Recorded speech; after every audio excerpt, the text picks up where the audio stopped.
Kodak, apparently, on their Instagram account, they had deleted a photo of Xinjiang from Instagram in order to, what they said, respect the Chinese government. And of course, that's the province where they have the detained Uyghurs.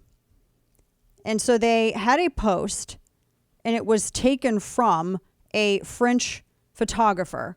He had a bunch of images that he had taken in China's northwestern region from like the years between 2016 and 2020. And so Patrick Wack is his name.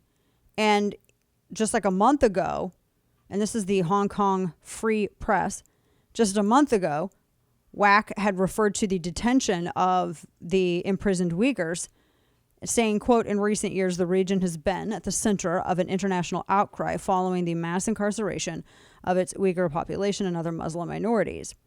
And it was a post about the pre-sale of one of his books. He says, "This body of work captures a visual narrative of the region. It's testimony to the abrupt descent into an Orwellian dystopia." So Kodak had to delete that photo of Xinjiang from Instagram because it was Patrick Wack's photo. And they were apologizing for it. And in fact, in their post, which I'm going to read their Instagram thing here that they had on it. This is so stupid.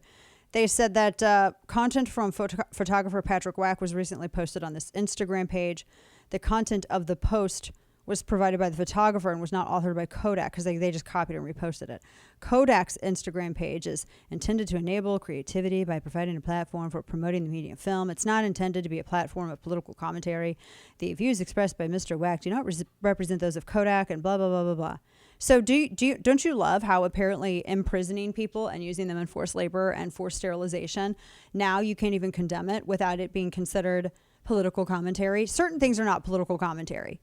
Okay, it's not political commentary to condemn like actually holding 1 million people in an internment camp. It's not political commentary to condemn that. It's human decency. Just like it's not political commentary to condemn forced sterilization. That's human decency to condemn it. But the reason why Kodak had to delete it is because they needed to continue respecting the Chinese government. And that's all from their statement. So there you have it. Good grief. Does anyone actually use Kodak film anymore besides, I think everybody's digital at this point, right? Yeah, I would think so. That's what I thought. I mean, but still, the fact that you have a company that's doing this, and I've seen this time and time again, where it relates to the CCP, it's considered, that's when companies don't want to get political.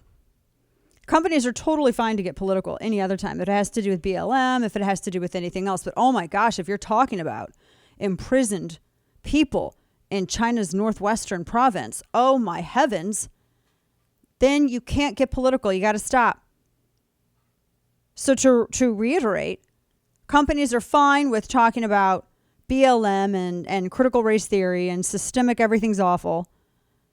But heaven forbid you criticize the communist regime that is imprisoning over 1 million of a minority population, forcing them to make tennis shoes for major athletes who then condemn capitalism and bend a knee to the CCP. It's bizarre.